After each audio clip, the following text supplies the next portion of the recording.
Momento de hablar de educación financiera y en este caso vamos a hablar de las finanzas personales y está Débora Mollón, especialista justamente en este tema, que nos vas a contar otra vez un intento porque nos organicemos, ¿no? En este mundo de poder administrar nuestro presupuesto, además en Argentina, ¿no? Lo cual requiere una complejidad extra con esta situación económica y por eso sos muy bienvenida, Débora. ¿Cómo estás? Buen día. Buen día, ¿cómo les va? Gracias. Acá estamos. Mira, tener salud financiera es más importante que tener dinero, así que así quiero empezar, porque esa es la motivación.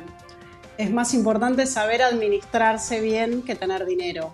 Hay gente que tiene mucho dinero e igualmente está recontra complicado a nivel financiero, ¿no? ¿Conocen gente así? Y hay gente que quizá con unos ingresos mucho más modestos vive tranquila. Con lo cual la administración siempre ahí intento llevarnos para adelante. Bueno, Las finanzas... sí, eso Sí, digo. decime. Primero para empezar tenemos que entender eso, ¿no? Justamente ese concepto que vos nos traes y que es el de finanzas personales. Cuando hablamos de finanzas personales, estamos hablando del manejo y la administración de los recursos financieros de una persona o de una familia. O sea, simplemente, ni más ni menos que eso. Y tenemos 4 patas fundamentales en las que después tenemos que empezar a trabajar, que son los ingresos, los gastos, el ahorro y la inversión. No hay más magia que eso. Si vos lográs un equilibrio entre esa combinación que a vos te deje cómodo, de eso se trata. O sea, y vas a vivir tu vida tranquilo teniendo eso en equilibrio. Que puede haber alguien que necesite muchos ingresos para eso, alguien que necesite hacer muchos gastos, o al revés, es personal y cada uno encuentra su camino, pero para encontrar el camino hay que buscarlo, así que hay que sentarse a pensar en las finanzas. Es así.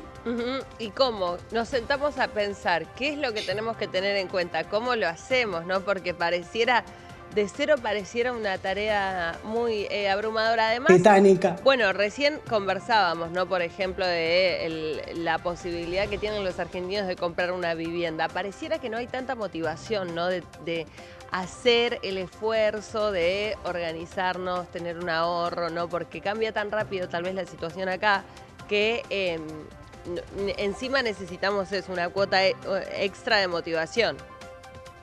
Sí, recién las estaba escuchando, tal cual. Hace falta una cuota extra de motivación, pero muchas veces cuando no tenemos un objetivo claro. Porque recién las escuchaba cuando hablaban de los préstamos hipotecarios. Bueno, claramente tener una vivienda es un objetivo claro, pero muchas veces no existe ese objetivo. Y aparte, para empezar, quiero distinguir que una cosa es un objetivo, que un objetivo tiene un plan, tiene una estrategia, ¿no? O sea, yo tengo un deseo, armo un plan, armo una estrategia como para poder lograr ese objetivo. Porque si no es simplemente un deseo, o sea, las ganas de, bueno, que algo suceda es un deseo, no es un objetivo. Entonces, ¿cómo empezamos? A ver, ¿cómo me empiezo a ocupar de mis finanzas? De estas 4 patas me tengo que ocupar: ingreso, gasto, ahorro, inversión. Entonces, empiezo con mis ingresos siempre, porque digamos, vamos a empezar hasta como empieza la contabilidad, que miran ingresos, gastos, van para abajo y que por algo lo hacen muy bien así. Entonces, miro mis ingresos. Si tengo ingresos fijos, si tengo ingresos variables, entonces empiezo a anotar cuántos ingresos tengo. No me engaño, porque muchas veces creo que vivo solamente con mi salario y muchas veces van apareciendo un montón de ingresos a lo largo del mes que yo me engaño y parece que no existieran y entonces yo solo vivo con el salario y en realidad estoy viviendo con mucho más. Entonces, yo necesito lograr una estabilidad en los ingresos. No implica ganar lo mismo todos los meses, sino lograr tener estabilidad entre mis ingresos y mis gastos. Si yo sé que tengo ingresos variables, tampoco es la excusa, porque muchas veces me dicen, pero mis ingresos son variables. Bueno, pero hay gente que tiene ingresos fijos y igual la pasa muy mal. Así que todas las personas pueden. Ahí vamos. Entonces, vos mirás tus ingresos, anotás todos tus ingresos. Vamos a empezar como la antesala de un presupuesto. Empezás, anotás todos tus ingresos. No te deprimís, porque muchas veces los ingresos son bastante menos que los gastos que tenés o que creés que vas a tener.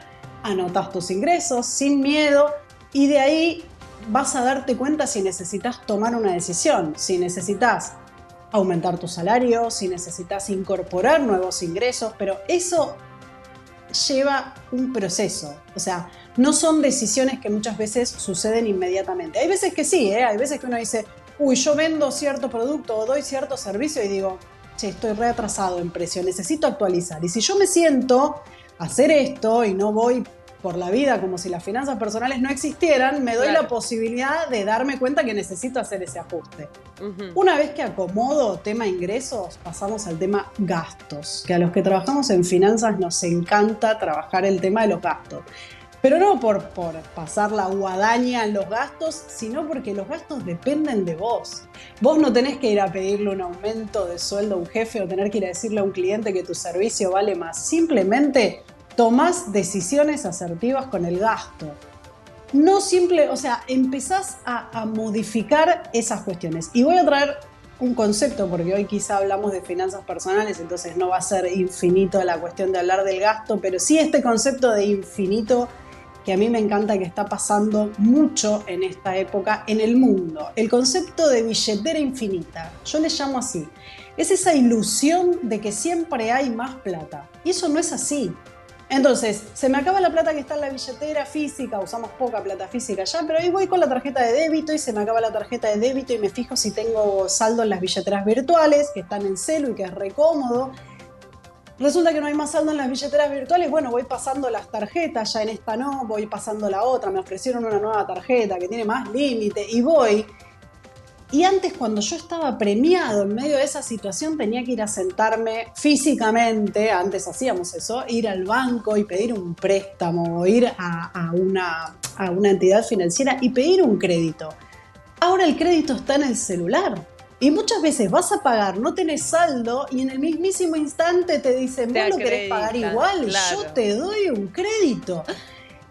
Y es recontra fácil gastar. Entonces nos genera un desafío enorme el poder controlar el gasto, porque no es que cuando se acaba tengo que salir a pedir prestado y ver cara a cara a alguien y decirle a un familiar, préstame porque no tengo. No, es el celular todo el tiempo nos está mostrando que podemos seguir gastando. Eso es una trampa. Bueno, Débora, un artículo justamente, ya que lo mencionás, muy interesante al respecto, tal vez esta despersonificación y esta inmediatez que había contado una mujer que entrevistan, ¿no?, para este tema, y dice, yo borré la aplicación, como si fuera que eso, digamos, no la hiciera estar sujeta a ese compromiso de pago que tomó, ¿no? Es interesante pensar en ese fenómeno que es relativamente nuevo, además. Total, y antes hacíamos el de cortar las tarjetas. Hay gente que cortaba literalmente con una tijera la tarjeta de crédito física, pero se van ingeniando como para que no sea cada vez más complicado. Entonces yo ya ahora, sabiendo los últimos 3 números de mi tarjeta de crédito, y puedo comprar todo porque ya está la tarjeta en todas las plataformas. Entonces, esto que decía esta mujer en el artículo, y es muy bueno, busca todas las estrategias que necesites para controlar el gasto. Búscalo. Si necesitas, si necesitas desinstalar una aplicación, desinstálalo. Porque, digamos, no es ni mejor ni peor, es lo que vos necesitas. Entonces, controlar el gasto.